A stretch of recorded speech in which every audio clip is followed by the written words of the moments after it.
Hey guys, welcome to the Sports Stance Podcast with Greg and James. I'm the second part, and with me, as always, he's about to be the third Kardashian to announce his pregnancy this podcast. It's Greg Cowan, everybody. What's happening, baby? I didn't think my baby bump was showing that much, man, but I guess it is. So, good news for me, I guess. Congrats to you, becoming another member of the Kardashian clan. It's not actually that hard. It's not that hard to become a member of that group. Doesn't take a lot of effort. I just kind of laid there, let the other person do all the work. I won't tell you who the father is. That's fair. Hey, 9 months from now, tune in.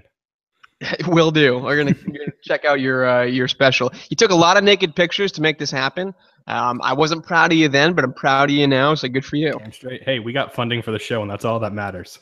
Yeah, exactly. And you got spun it off into a makeup line, which I'm very excited about. Cowan, the makeup line. Men need makeup too. Mm-hmm. I'm a big concealer guy. No, just kidding. I have pretty good skin. Yeah, some of us weren't so lucky, James. Some of us had to take medicine for our skin. All right. Can't all be blessed. We got a great show today, Greg.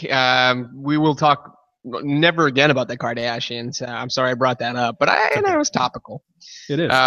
We're going to talk about the NFL. We're going to talk a lot about the NBA. We're going to talk a little bit about the MLB.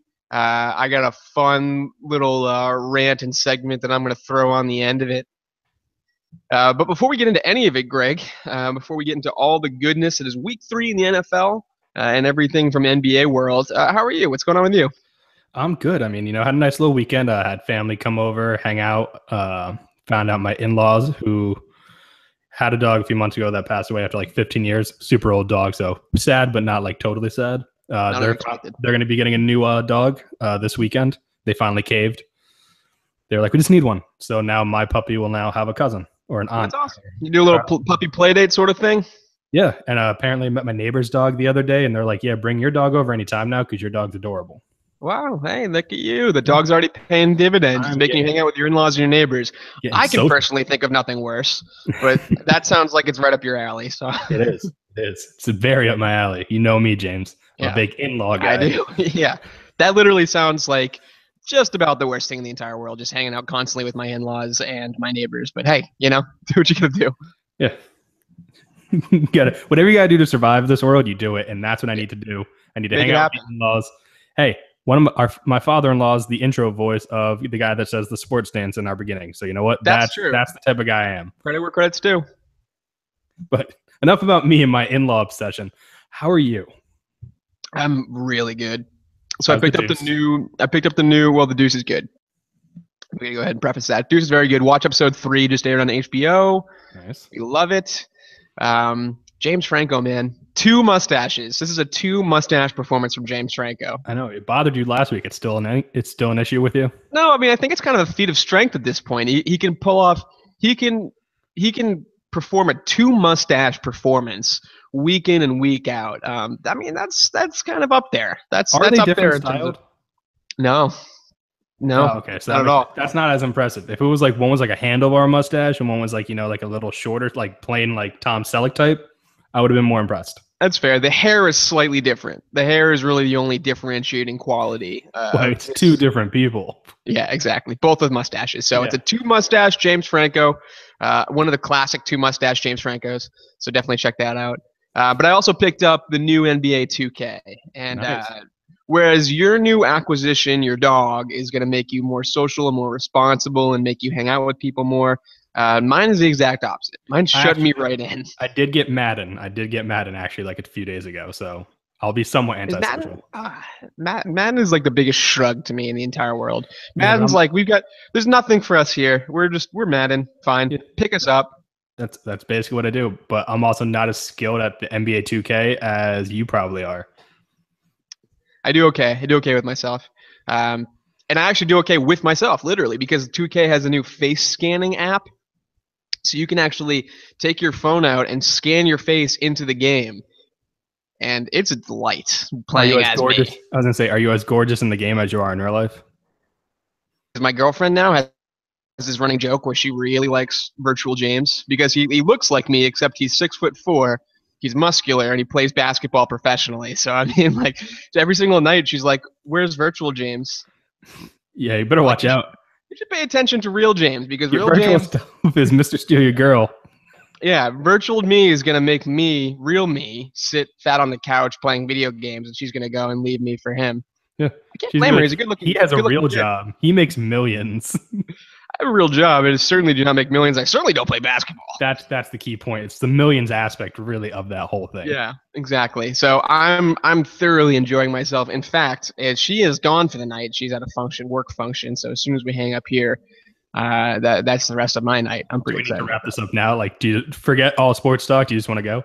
Yeah, we're good, right? We're all set. Episode, everybody. Thanks for tuning in. There were some sports that happened this weekend. Hey. I'm sure if you didn't check it out, you should. It's on ESPN. Figure it out. You know, what are you doing? This is the internet. Go get it. No, we'll stay. All right, fine. Let's get into it then, because we've had enough fun small talk. All right, we want to start off with the NBA this week, and Greg, this was a hell of a week. It's not the NBA, sorry. Whoa. I was going to say, we could. It's been an interesting week in the NBA. It kind of has taken a lot of news. Yeah, you know what? We're just gonna cut all this right now, and we're gonna say we're starting off with the NFL. Yeah, the most important league in the country. Yeah, we'll just go with that. Yeah, exactly. This is a hell of a week for the NFL. It was a blast watching these games. Quick disclosure, we're not going to touch any of the political things that are going on there. Enough of it out there. This is not the place for it if you need to find your political opinions. The entire internet is talking about it right now. So we are going to be counterculture and not talk about it. Yeah, we're going to be the cool hipster kids and do the opposite. Yeah, exactly. It's important that you do look it up and formulate your own opinion, but it's not important that two white guys, you know, in the eastern part of the United States who have literally had zero adversity in their lives tell you anything about how to feel about any of this situation. Yeah, if you have a really strong opinion and you want to share with us, please do, but don't expect a response back. Yeah, great. Good for you. We have opinions. We're going to keep them to ourselves. Sounds good. Everyone good? We'd like to keep our listeners, and we'd like them to increase. We don't want anybody to be like, you know what, screw you guys. I'm going to turn off my headphones. Right. Okay, ready, break. Okay, great. NFL this week. Awesome. Yeah, it was great. There was that 15-minute like span of the on the end of the 1:00 games that it was just like, you don't get better than that. If you don't have red zone, well, I feel bad for you because I don't have red zone, and I felt bad for me. Yeah, exactly. No, this is a great week. This is legitimately great. The first 2 weeks were pretty tough.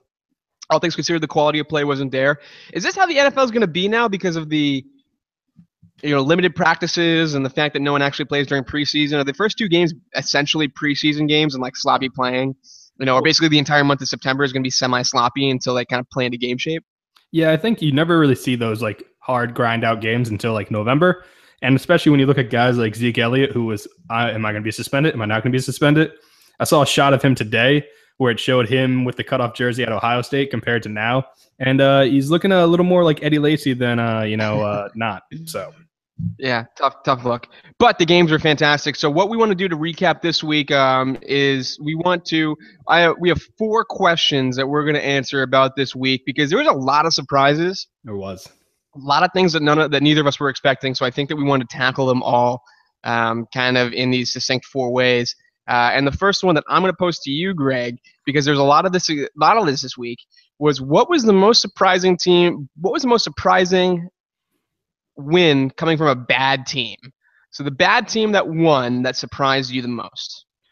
There's a lot of choices, James, and I don't know if I'm going to take any of yours. There was like 4 fair. There was like 4 or 5 teams this week that are bad. But they won. First one I'm taking out of the whole thing is the Colts because they faced the Browns, and it's kind of like one bad team had to win. That could have gone either way. Good call. Yeah. Yep. So looking at the other teams, looking at the different matchups, I have to say it may be the same as you. The most shocking and most surprising bad team good win, it has to be the Bears against the Steelers. Yeah, that's probably the right answer. I mean, if that was yours, I'm sorry. I could throw out another one. No, it's fine. Keep going. Bears won 23-17 in overtime. The joke was because of the protests this week and the Steelers not coming out, they just never came out of the locker room for this game, and that's what happened. But this offense that's supposed to be so outstanding for the Pittsburgh Steelers, we keep talking about it, they're not doing anything. I mean, they've had one decent week. The other weeks have been bad. They barely beat the Browns, and that was basically because of their defense, special teams. And then they lose to a Bears team that, it was in Chicago. Chicago's tough to play in. Their field, everybody always complains, but that's no excuse. You're supposed to be, according to ESPN, the #1 ranked team in power rankings. and you come out, you basically lay an egg because 17 points for that offense shouldn't be happening. You see Le'Veon Bell looks like he's in preseason mode. He's not doing anything. He's got like a touchdown this game, but it doesn't really matter. Antonio Brown's the only one really doing anything for that team. So I got to give credit to the Bears. Their running game looked good. They made big plays when they had to. They held down a solid offense, and I mean, it impressed me. It showed me that, hey, maybe the Bears get 5 or 6 wins and, you know, take down a team or two that's trying to vie for a playoff spot, and the Bears may be the reason they miss. Yeah, I think the Bears is probably the right call here. The right call would have been the Bengals if Aaron Rodgers wasn't, like Aaron Rodgers. I mean, the Jets were almost there just because everybody thought they were going to be 0-16. Yeah, but you can't, you can't give them credit for beating the human shrug emoji and Jay Cutler on the road at home. Was it really a win if you beat Jay Cutler? Right, no. Exactly. The only other one that I would accept would be the Bills. So the Bills beat That's who I almost picked. Yeah, that would probably be a good call. And I'm telling you, that game, the Bills look legitimately like a good team, good team, not even like a whatever team. Like, so there was this big weird controversy at the beginning of the year, not controversy, but kind of like, oh, they're trying to get rid of Tyrod Taylor and they don't really know who's going to start at quarterback. I don't know what that they were looking at, man, because Tyrod Taylor, the game that I watched, that dude can play. Oh, he can. And LaShawn McCoy did nothing for them, so he had to ball out. Yeah.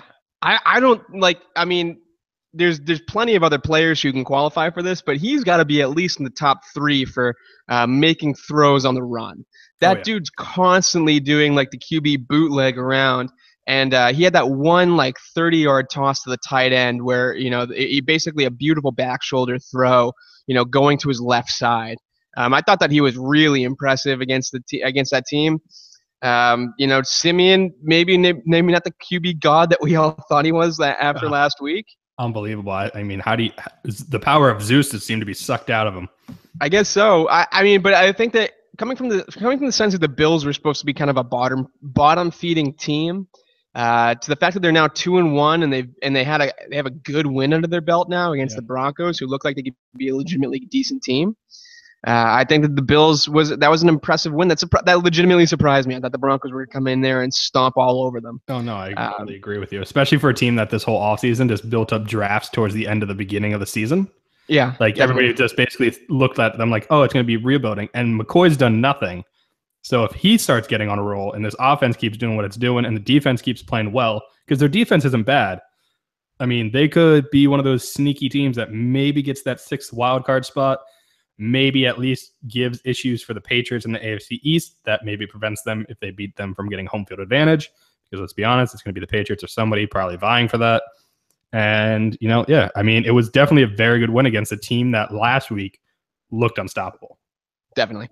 Going back to the Steelers real quick, because I didn't really give my take. But the Steelers at the beginning of the year, before the year, there's a lot of weird talk about Ben Roethlisberger retiring. And I kind of like, I don't know. I kind of balked at that a little bit. I was like, Ben Roethlisberger's not going to retire. Dude's, in his early 30s, I believe. I mean, he might be in his late 30s, but let me just quickly look that up.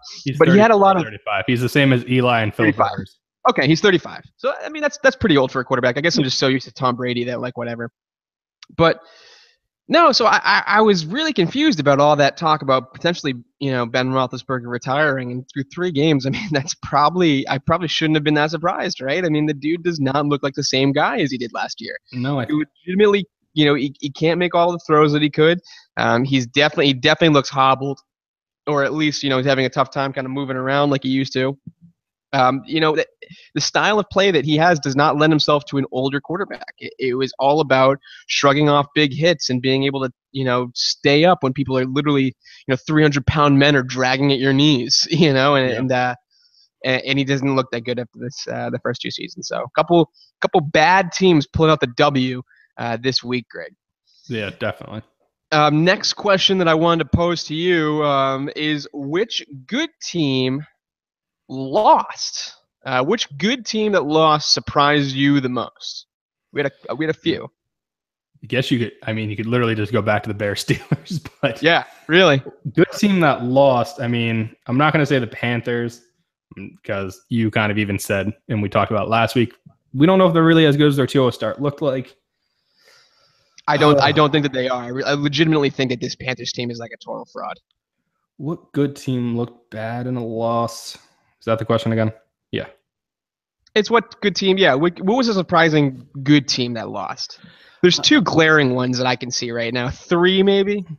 I mean, I guess the most glaring, and it's probably going to be again the one that you're thinking of too, was the Raiders just looked awful against the Redskins. Their offense was non-existent.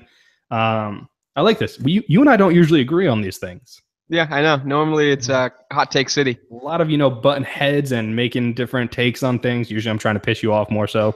But yeah, the Raiders did not look good. Derek Carr looked more like his brother David Carr. It was not pretty. The Washington defense looked like they were an all-star unit. Their cornerbacks were shutting everybody down. Crabtree and Cooper. I just want to make sure I get this right of how many catches they actually had. It was ugly. Yeah, Crabtree and Cooper each had one catch for a combined of 13 yards between the two of them.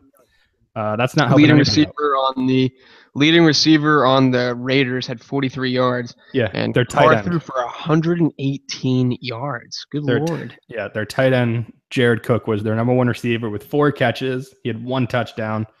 I mean, when Marshawn Lynch has the same amount of receptions but more yards in that one reception than your number 1 or number 2 receiver, something's not right. I mean, Derek Carr looked off.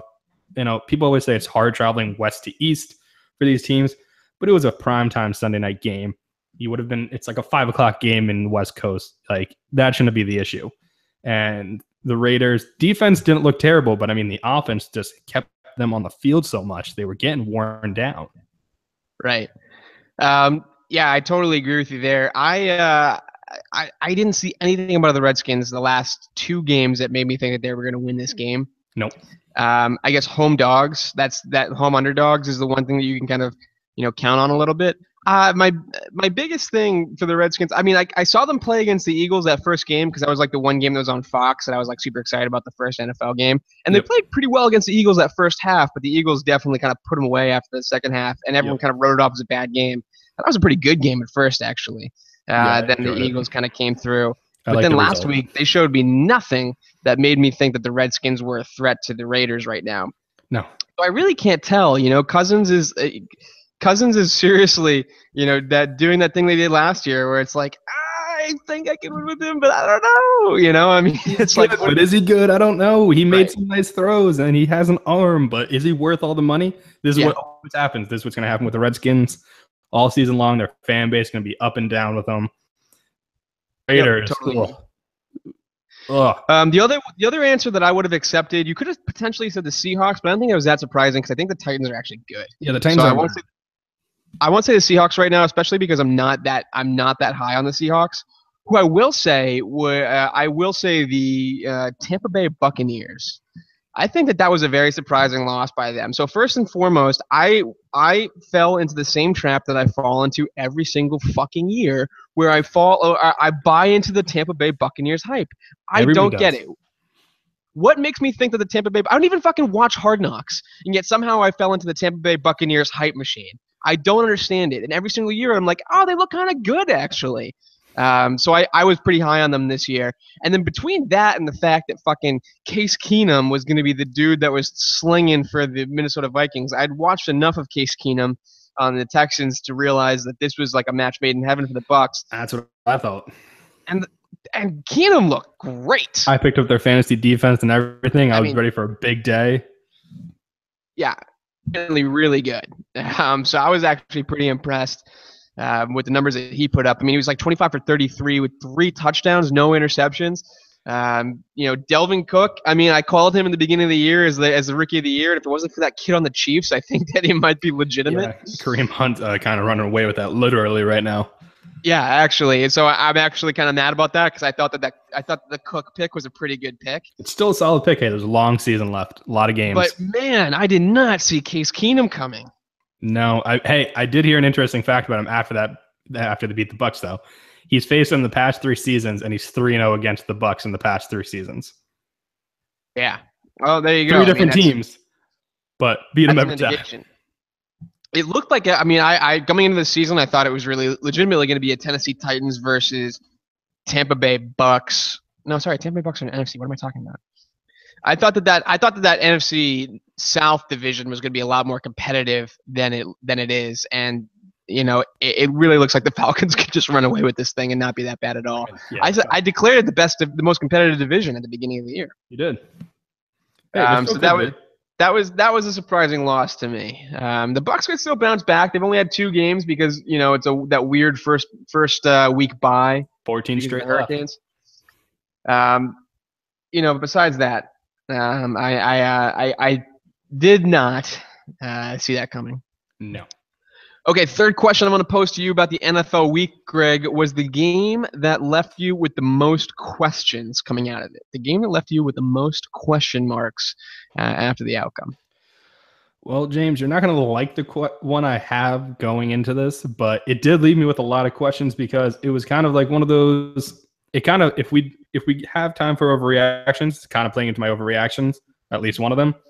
But the Texans Patriots left me with a lot of questions. Yeah, that's fair.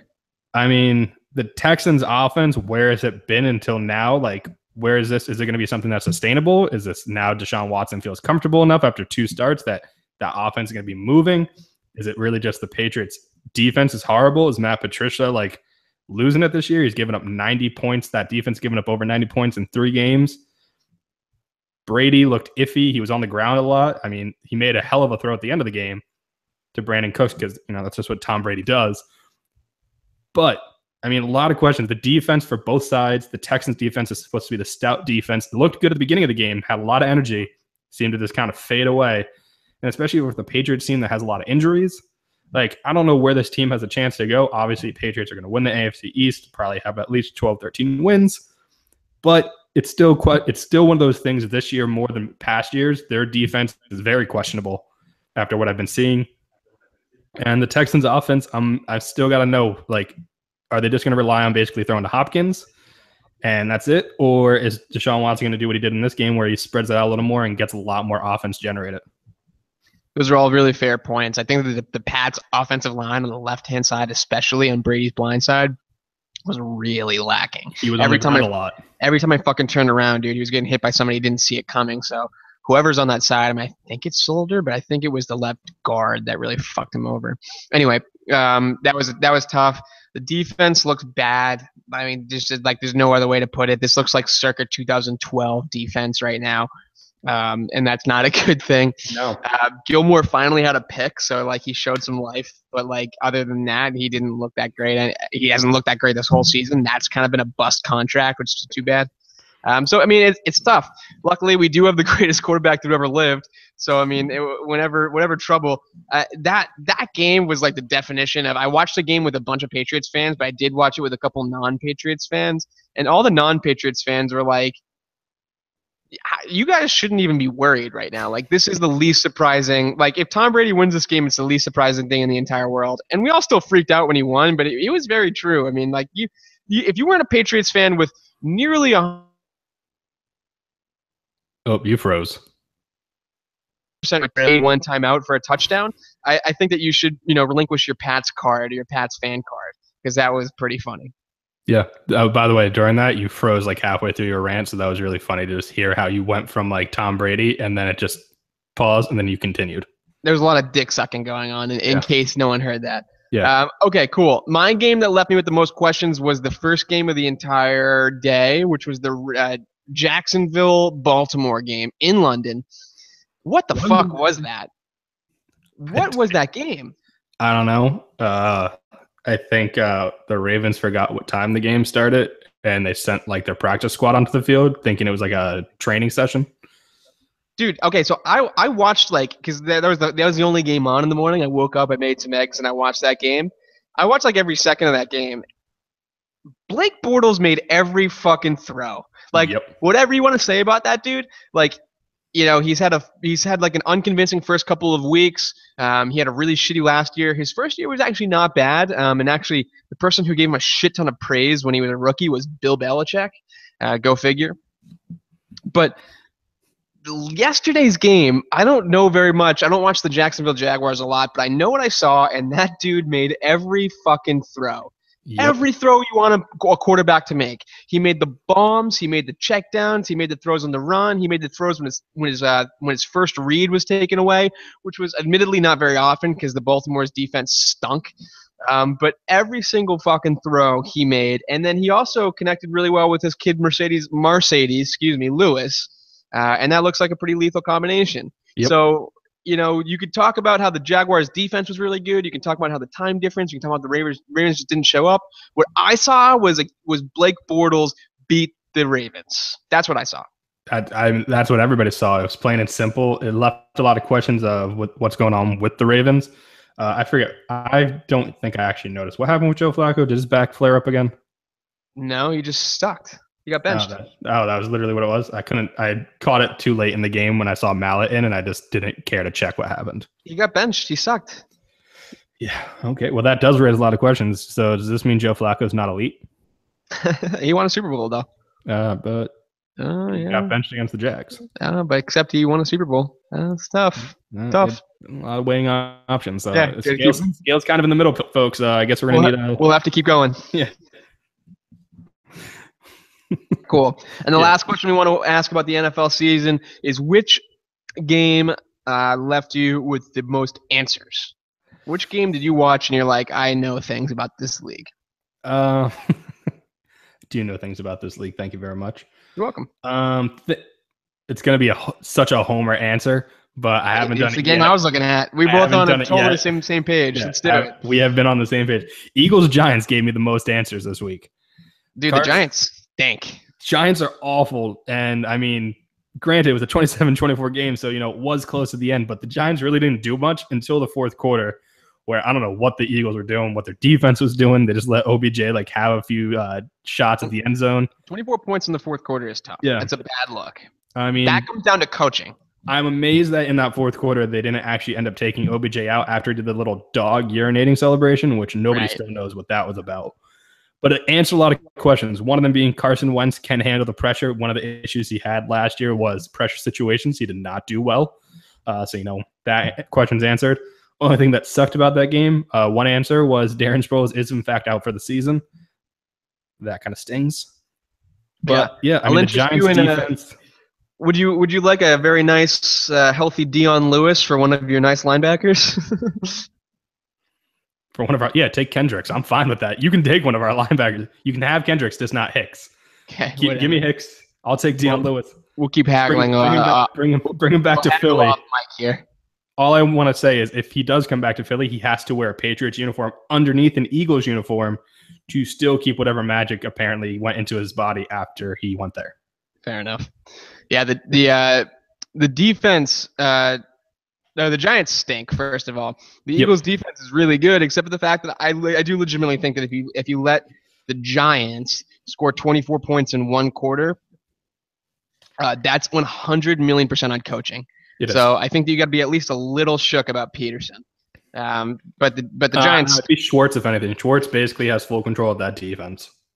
I don't care. I mean, I still put it on Peterson. The other acceptable answer to me is a boring one, but it would have been the Falcons Lions. Yep. Like the Falcons Lions, it gave me the most answers in the sense that Lions are pretty good, not as good as the Falcons. Yeah, basically. That's the answer, right? I mean, they were within inches of being better, but they weren't. So. No, I mean, I think that's legitimately I was going into that game saying, hey, the Lions are pretty good, but they're definitely not as good as the Falcons. And that game was yep, Lions are pretty good. Yeah, not the Falcons. Lions have a chance at the NFC North, plain and simple. Yep, probably not the NFC totally though. No, okay, let's not get crazy. That was pretty good, man. I think I like that. Yeah, we'll do that every once in a while. Change it up a bit. Yeah, one thing we're always going to do is overreactions. I feel like even if it's just one for each. Okay, let's do one. Let's do an overreaction each. You got one queued up? I do, and it goes right back to my whole questions unanswered, or no, left me with more questions than answers. And that is more so not even just the Patriots defense. It's the Patriots defensive coordinator, Matt Patricia. I mean, the man's a rocket scientist, but this year it doesn't matter who's on the field. He's had pieces from last year. He has new pieces that are supposed to be better. He has a cornerback tandem that's supposed to be one of the best in the league, yet they've given up over 90 points. And I even posed the question out to the Twitterverse. I was like, hey, maybe you guys can help me. Let me figure this out. Is Matt Patricia in danger of getting fired as defensive coordinator? I say yes, because there's no way Belichick is going to allow his defense to give up 30-plus points week after week. They've given up 42 They gave him a 33, and they gave 20 to the Saints, which was basically just lucky because their offense was clicking on the field, and Drew Brees just looked kind of lost at home, and it was weird. The question out to the Twitterverse. Most thought it was a clown question, probably New England fans, but there was a majority that said, yeah, his defense looked awful. He's probably in trouble. And I think he is. I think if he does not turn this defense around in the next 3 games, James, I'm giving him 3 more games. That's it. And if he allows 30 points plus in the next 3 games, and at least 2 of them, I think he's going to be searching for a job, and I think he might be going to NASA because, let's just be honest, there's no way Darth Vader, Bill Belichick, whatever you want to call him, the mad genius, mad scientist, whatever his nickname is, the hoodie, whatever you want to call him, he's not going to accept a defense that is doing that poorly when he has Tom Brady under center for only a few more years, and he knows he has an offense that can take him to the Super Bowl. I guess that's true. In my opinion, Belichick's always much more loyal to his coaches than he is to his players, and that's why it's an overreaction because I don't think I know it's probably not going to happen, but I think it's going to happen.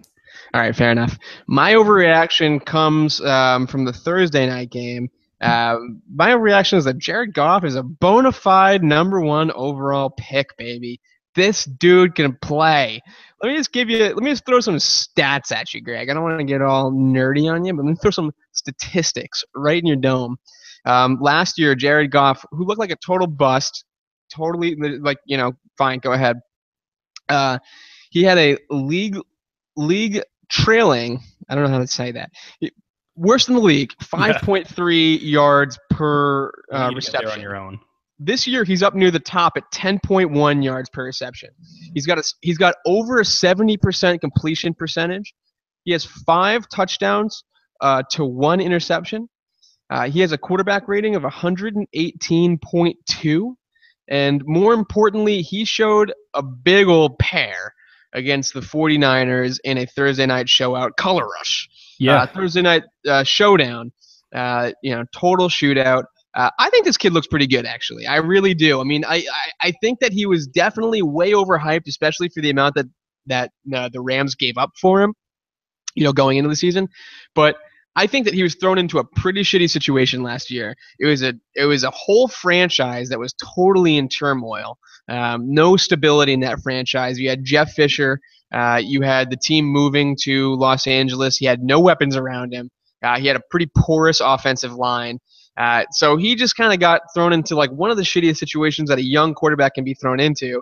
And I think that everyone admittedly said that he was pretty raw at the beginning of the season. That's why he didn't start the beginning of the season, is because he didn't look like he was ready for the NFL, like legitimately. Everyone, clamored and said, hey, we need to see what Goff can do.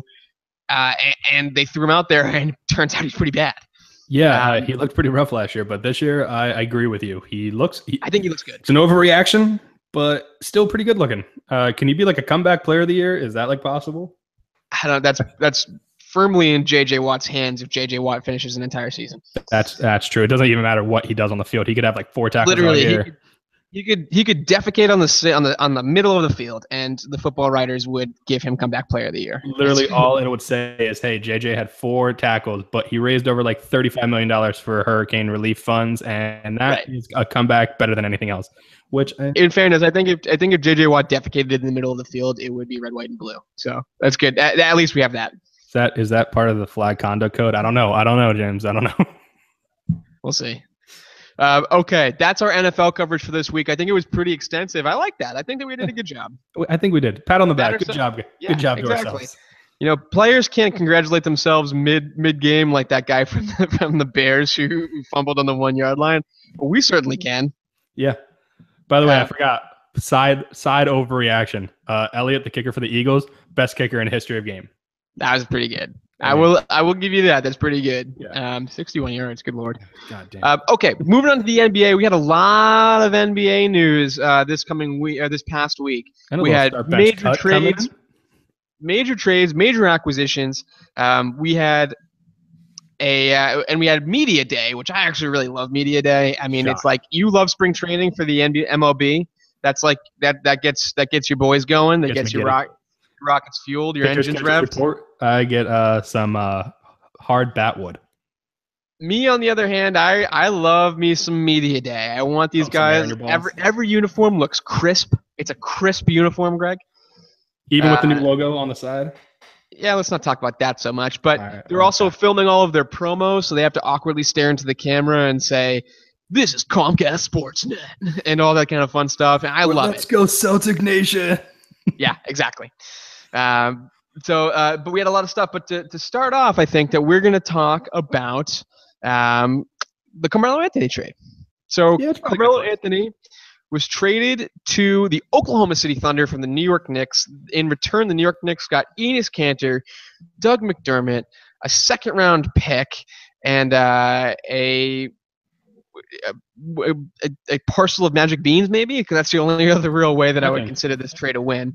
But that's kind of what happened. So, Greg, what were your thoughts initially when that happened?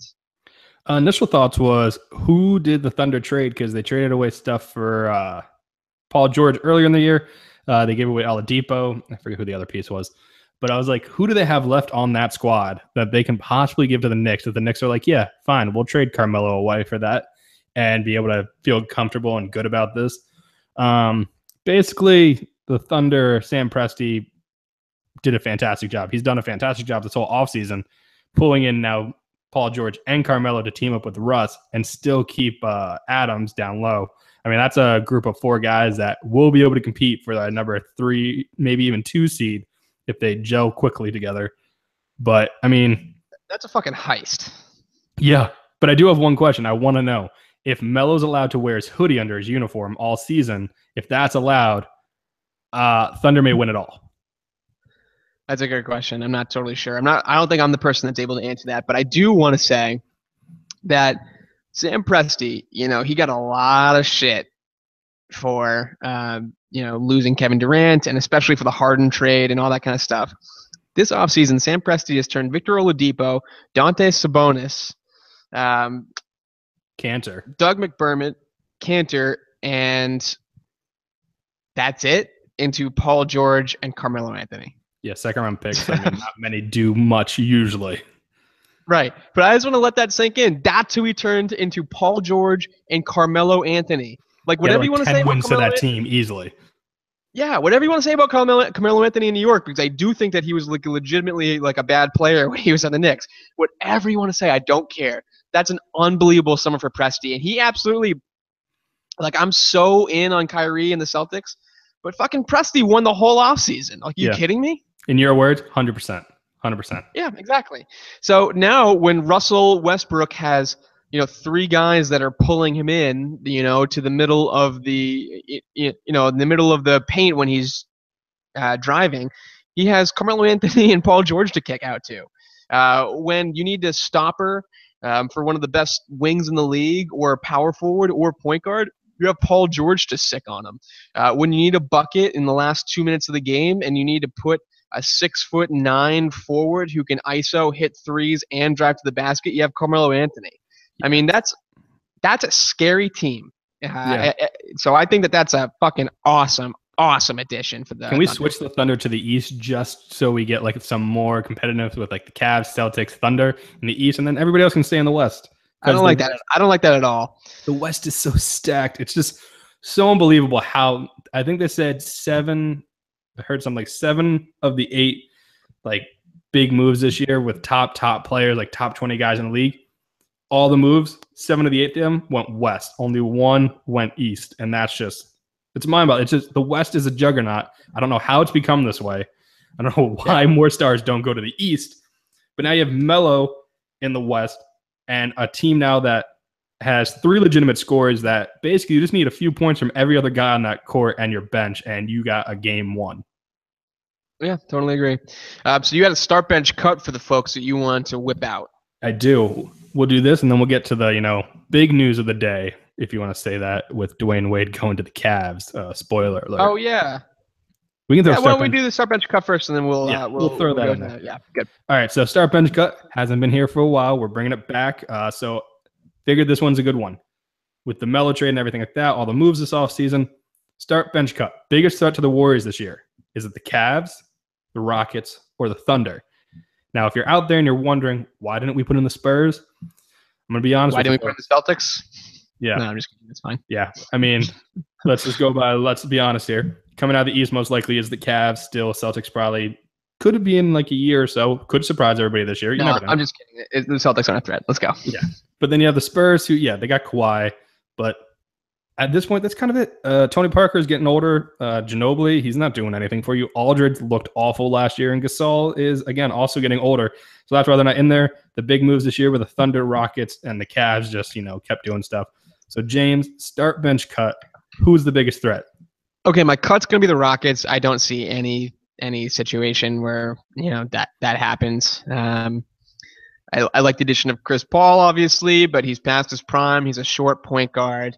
And I think that him and Harden are legitimately going to clash. I don't know. I mean, I guess I could say that about the guys in OKC as well, but for some reason, like I don't suck Chris Paul's dick as much as everybody else does. So I feel like he's kind of a total fucking asshole. And because like you're the same height as him, and you're like, listen, dude, I don't even get like why you're that cool. Well, that's fair. But Blake Griffin and DeAndre Jordan were very laid back dudes, so they sort of just kind of took Chris Paul being a total asshole. Like, I feel like James Harden sort of shuts down when that shit happens. Like, I feel like he's just kind of like, yep, I'm not going to be a good player now. Yep. So I don't think those personalities clash. So I'm going to cut the Rockets. I don't think that they're a really legitimate threat. Right. I'm going to bench the Cleveland Cavaliers simply because there's just too many subtractions. I mean, I think Isaiah is like a really great piece, obviously, and Jay Crowder is a great piece. But at the end of the day, you lose a top 20 player in Kyrie, the guy who basically won them the championship last time that they won with the fucking shot. I just don't see that as big of a threat as the next people, which I think is legitimately the Oklahoma City Thunder. The reason I'm picking the Thunder as the start is because they're in the Western Conference again, so you have to get through a grueling series with the Rockets at some point. You have to get through Spurs, some combination of Spurs, Rockets, Thunder. Clippers are going to be at least semi-feisty because Blake Griffin is still pretty good. Timberwolves, maybe. The Timberwolves, maybe. The Grizzlies are a veteran team if they can make the playoffs. The Pelicans have two legitimate, really great players. Even if they can't make the playoffs, that's still a good team. The Nuggets are up and coming. They're not going to be in the playoffs necessarily, but I think they'll be pretty good. But you have so many Nuggets. The point is the Nuggets look really good this year. If we do an NBA preview, I'm very high on the Nuggets. I think we're going to have to be, just because I think it's going to be an hour of you talking, but still. Yeah. So I think that I legitimately think that it's getting through that and then getting to Oklahoma City where you have Russ and he's angry and you have Carmelo and he's motivated and you have Paul George who can do legitimately everything, and moving him from like a first option to like a second or a third option is unbelievable. If Paul George is your third option, I think that some really good things are happening. So I think that the Oklahoma City Thunder are my start. All right. Yeah. See, you go way more in depth than I probably will because you're the basketball guy. I know some basketball, but you know all about basketball. It's like why we flip flop on baseball. Fair enough. So I'm basically I'm going to be pretty similar to you. I'm still kind of figuring out my start bench, but I'm definitely cutting the Rockets. Same thought as you. Yeah, they had CP3, but you know what? That's only going to do so much for them. They're a 3-point shooting team. That's great, but if they get cold, man, do they get cold. And him and James Harden trying to figure out who's going to be a majority ball holder, really playing the point guard. Is CP3 going to be able to come off the ball and hit those 3-point shots, hit those mid-range jumpers that I don't know if he can as much anymore. He's kind of like a Dwayne Wade where, it's every year it's going to kind of keep going down with his shooting percentage. Yeah, he still has the assist there, but if the ball's not in his hands as much as it probably the ball probably won't be in his hands as much as it used to be this year, especially with Harden showing that he can be that triple-double threat. I just don't see them having enough, especially because they're going to have to get past either the Spurs or the Thunder at some point in the playoffs, and I don't see that happening. I could even see them if they face like a team like the Timberwolves, losing to the Timberwolves because that's a young team. It's a feisty team. They're another year older. They added Jimmy Butler. Things could be interesting in the West. Who do I bench? This is the one that's hard for me. I think I'm going to have to bench the Thunder. And it pains me. Yeah, it pains me, but I have a reason. I think yes, the hardest thing is you literally only have a year basically with these three guys because Russ isn't, saying full-heartedly, I'm coming back to OKC. That's a fair point. Paul George probably is going to bolt to LA just because that's probably where he wants to be instead of Oklahoma City nightlife. I heard they're a little bit different. I heard not much, but a little bit different nightlives in LA compared to OKC. And Melo, I think, has like 2 years there. But if Russ and Paul George leave, you're back to basically starting point. So this is really a big jump for the Thunder to try to have these guys gel in 1 year. And we've seen this before. We saw LeBron, Wade, and Bosh try to do it in Miami. The beginning was a little rough. Yeah, they made it to the finals, but they lost. It took them really into year 2 to kind of get that gelling going together. So unless these guys are willing to commit and really focus on actually trying to win a championship and not just themselves, it's going to be interesting to see. I do think they will probably face the Warriors in the conference finals. I don't think the Spurs or the Rockets have any chance whatsoever to beat these 3 guys. But again, the Warriors now have a second year with Durant, gelling in that group. He gelled pretty easily in the first year. So we'll have to see. But that's why I'm having the Cavs start for me. Mainly because the Warriors will have to go through a gauntlet to get to the finals. They're going to have to go through the Spurs, most likely. I'm actually thinking it's going to be Spurs or a 4 seed, and Rockets and Thunder are 2-3. And then, so I think the Spurs and Warriors are going to have to battle out. Then the Warriors are going to have to face probably the Thunder, and that's going to be a grueling series. So I think they're going to be kind of roughed up going against the Cavs in the finals. And I think LeBron's going to be motivated, try to, get back at Durant basically for after how he's paraded around this year after winning his championship. And, I really think the Cavs then have the best chance to take them down because I just think the Warriors are going to be worn down at that point. That's fair. That's not a bad start bench cut. I don't totally agree with you, but I appreciate the points. Yeah. Hey, we had to disagree at some point, right? Yeah. We're going to finish up our NBA talk with the breaking news that Dwayne Wade has agreed to a 1-year deal with the Cavs for the veterans minimum. So great. Million, is that what it is? Yeah. After getting paid $12 million for a buyout from Chicago. Right. So that's how he can afford to do this. But yep. I don't want to spend too much time on this because I don't think that I don't have a super high opinion of this, but do you think this moves the needle for the Cavs literally at all?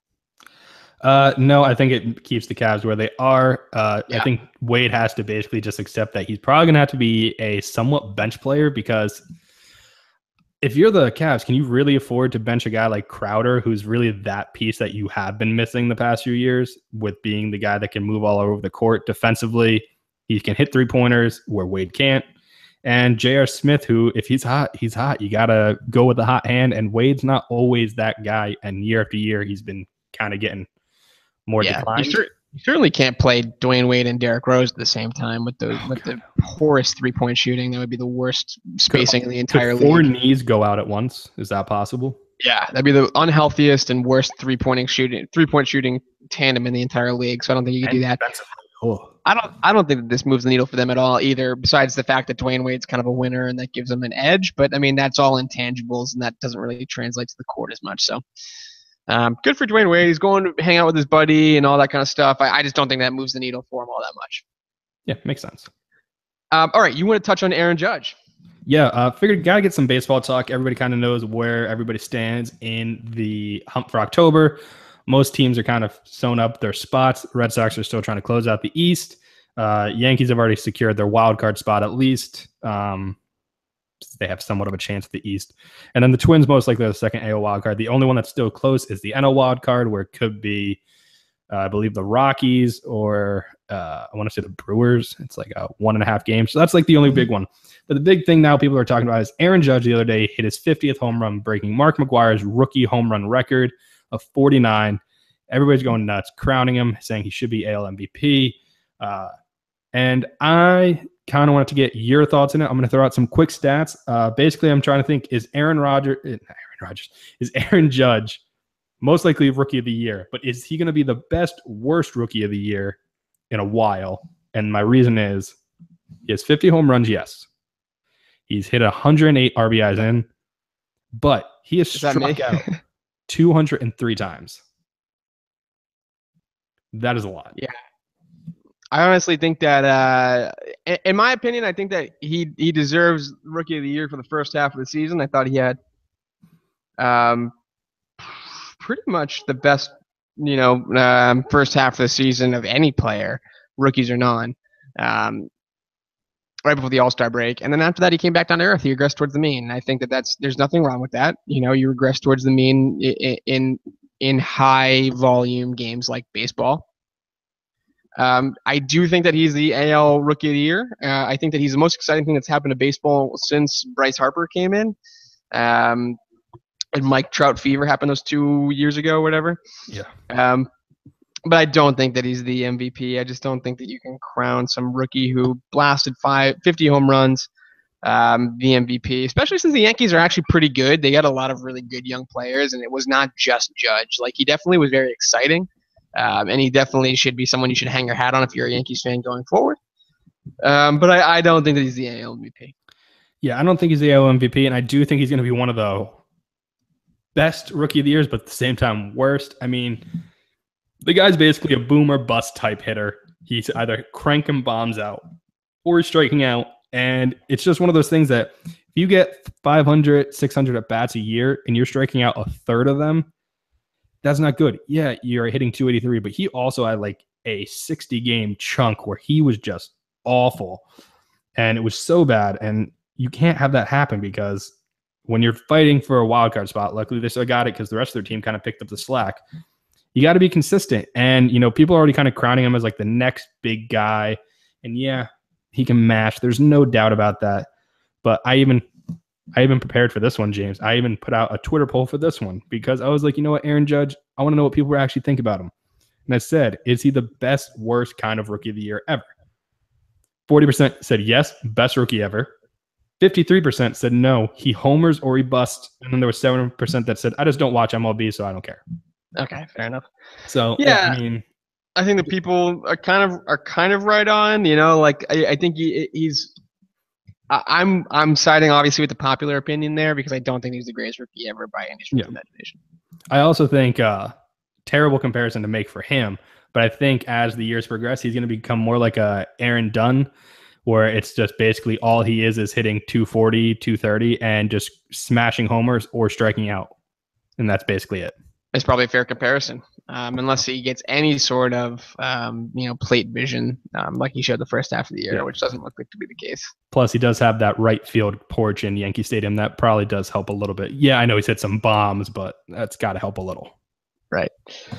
All right, man. Cool. Well, Aaron Judge, I think that he's very exciting. I don't like the fact he's on the Yankees, but I do think that he's very exciting for baseball. Yeah, and then last but not least, you have a little bit of a rant / praise. I feel like you want to do. I want to get this in 5 minutes. So that's my own personal timer. I want to get this in 5 minutes. Okay. So Damian Lillard this week, other big NBA news, dropped a single on Spotify. Now, this is not all that different from Damian Lillard his past. He's dropped one album so far, the letter O. And then he looks like he's ready to drop another one sometime this year with the first single coming out called Run It Up. Now, a couple things that we need to quickly get out of the way just before we start talking about this song. First and foremost, he's not released it under the name Damian Lillard. He releases it under the name Dame Dolla. That is D.O.L.L.A. What do you think all the different letters stand for? Do you know? Here it is. Yes, I do. Absolutely. Right. Dame Dolla stands for different on levels the Lord allows. So did not see that one coming. Yep. Neither did I. So Dame Dolla, I think he kind of wanted the ASAP thing, ASAP Ferg, ASAP Mob, ASAP Rocky, the whole ASAP squad right now is doing pretty well. So I think that he wanted that sort of West Coast thing. That's Dolla squad. It's pretty cheesy. Yeah. Okay, we're going to get that out of the way. The second thing that we're going to get out of the way is that I have, in fact, heard Damian Lillard rap before, and I thought that he was pretty decent for an NBA player. But the main thing that I wanted to bring up is that Damian Lillard released this song featuring Lil Wayne. Lil Wayne! Wheezy. So, in honor of Damian Lillard releasing his brand new song, I'll play a little bit for you, actually, before we get started. Play like 15 seconds. I think it's allowed. I'm going to rate Damian Lillard on 4 categories. And Greg, you got your teaching degree, correct? I do. Yeah, I'm going to give you a quick lesson in grading, pal. Ooh, okay. 4 Take 'em to school. categories. Each gets you up to 25 points. That goes to an even 100 if I do my math correctly. I think math is correct on that. We're gonna rate him in these following 4 categories. We're gonna rate him in beat, in flow, in rhyme, and then in optics. How this Beat, looks. flow, rhyme, optics. Got it. Got it. I So might first be and white, foremost, but I understand. here's a 15-second thing of Dame Dolla's new song, "Run It Up."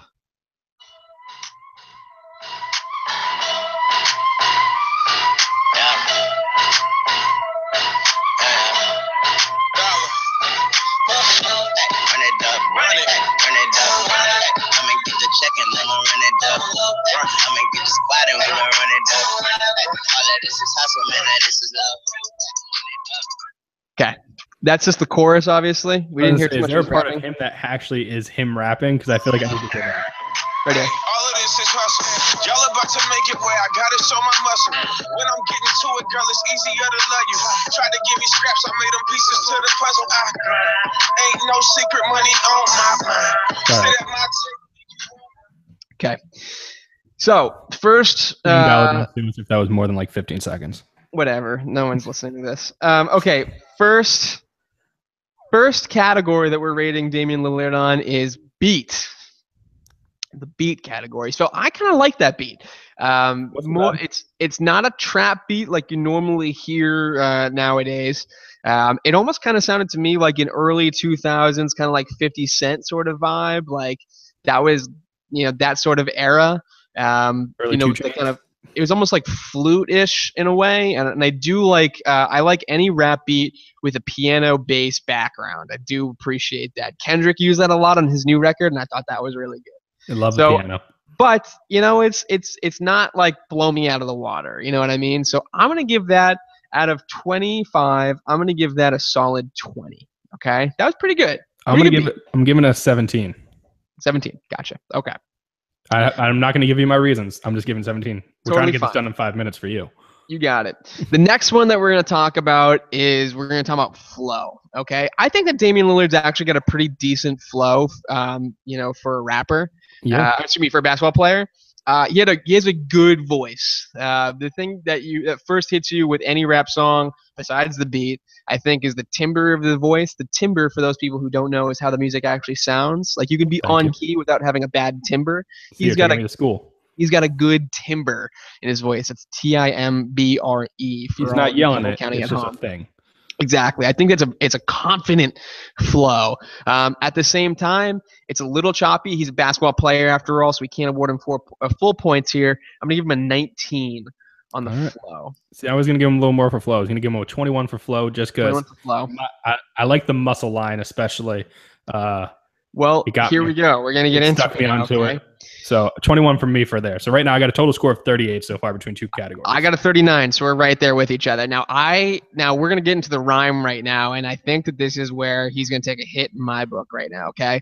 Now normally I would be talking about Dame Lillard's song and comparing it to comparing it to other basketball players, which is he compares very favorably. He's a very good rapper for a basketball player. Yeah, for a basketball player. However, when you invite Lil Wayne on your track, you can't compare him specifically to only basketball players anymore. You have to compare him to the other people on your track. That's the way that these things work. And Lil Wayne, you didn't hear his voice or his verse, but Lil Wayne's verse literally sounds like he farted out a verse that wraps circles around Dame Lillard. It's unbelievable. It's literally like if Lil Wayne started to try to play basketball against Dame Lillard, that would be how it sounds like Dame Lillard trying to rap against Lil Wayne. So, and especially because Dame is like he's a basketball player, so he can't give like really raunchy or like specific lyrics because people are going to take it out of context. More PG. Yeah, the media is going to talk about it. So it's all very generic kind of, vague lyrics about how he's just good. The best lyric that he has in the entire thing is he said, so I kind of liked it. He says, "I'm from where Golden State at, but Portland where I lay at," which I kind of enjoy. Shout out to the Blazers. And he's all right. He calls himself the Mac Daddy at one point, which is like, ugh. But then Lil Wayne comes on for his verse, and he just absolutely. It sounds like he wrote this thing in 20, like 20 minutes, and he absolutely runs circles Pro around. rappers do though. I mean, Chance the Rapper dropped a new song last night that he wrote in like 2 hours. Them haters trying to bring me down. I shouldn't have brung them up. She asked me to bring her out. I only bring the blunt. Run it up. We running things. She run with us. Yada yada yada. Mudda lutta. Kiss my such and such. I kind of. I mean, like every single classic Wheezy. And it's like every single syllable that Wayne says, he does that classic thing where he just kind of like stretches it and distorts it and makes it sound like you're literally drinking lean, but at the same time he like is all there at the same time. I don't know. He wraps circles around Lillard. Right. So I'm gonna have to go with a 15 on the rhymes for Lillard. All right, that's not. I mean, I'm not that far from you. Yeah, I enjoyed the muscle line that I heard in there, but I hadn't really heard much of the song, and just in general. Just off that, I'm going to go with around like a 16, 17 range. So I'm going to go with the 16 just because, I enjoy the PG a little more than you do. Right. Sensitive ears over here. You got it. So now with one category left, I am at a 54. Yes. Let's see if he gets a passing grade from us. Let's just see. I actually am also at a 54, but let me tell you about this. The last grade is the optics, how this looks. Full marks for Dame Lillard on the optics. Full marks. This dude just dropped a single with Lil Wayne on it. Yeah, that's pretty impressive to do.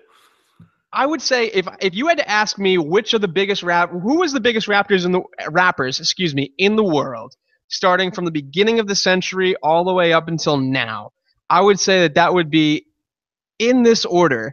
That would probably be Jay-Z, Kanye, Lil Wayne, Drake.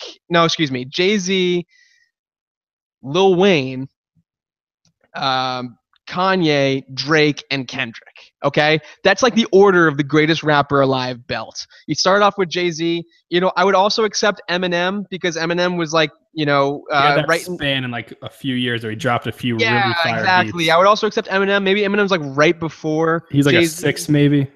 He's right before, but I'm talking about in chronological order. It basically went Eminem, then Jay-Z, then Lil Wayne, then Kanye, then Drake, and then now Kendrick. Kendrick, yeah. But for the time that Damian Lillard was growing up, because he's about our age, he listened to Lil Wayne. That was his guy. I bet you he was. He was from the West Coast. I bet you Lil Wayne was his dude. And to have him on your track? Rapper? Yeah, I was going to say top 7 rapper on that list from the beginning of the decade and all of that stuff. I mean, you're not going after one of the guys that's like big now. It's not like it's Lil Yachty or something on his track who just mumbles. It's like one thing to have Young Thug, who I think is really good. But at the same time, it's like all-timer. Dude, Lil Wayne, like that's and he's doing basically the chorus for you, except for like one verse. Yes, and all of Lillard's bros on that team are gonna be so fucking jealous that Lillard rapped on a track with Lil Wayne. Like, so for me, optics, 25 out of 25. All right, so I'm gonna totally agree with you on that because I mean, yeah, getting Lil Wayne to be on that track with you is very impressive. Again, like we said, top 5, top 3, basically rapper of the past, 20 years easily. So yeah, I mean, he definitely gets full points for me. So I think that puts us both at 79? 79. So I think that's appropriate. You got C plus. You got C plus, Damien. Dame Dollar. That's a good score. That's a good score. And that's like an objective if you want to compare it to a basketball, I mean, I think he's got an A, like a basketball player. But if you want to talk about a rap song, yeah, exactly. If you want to talk about a rap song that I'm going to throw on, that I'm going to listen to, it's a C plus. It's not like blow me out of the water, but it's good. It's good. Comes on at the gym, you're going to bob your head a little. Yeah, why not? So Dame Dollar, run it up, 79 C plus from the Sports Dance Podcast. Yeah.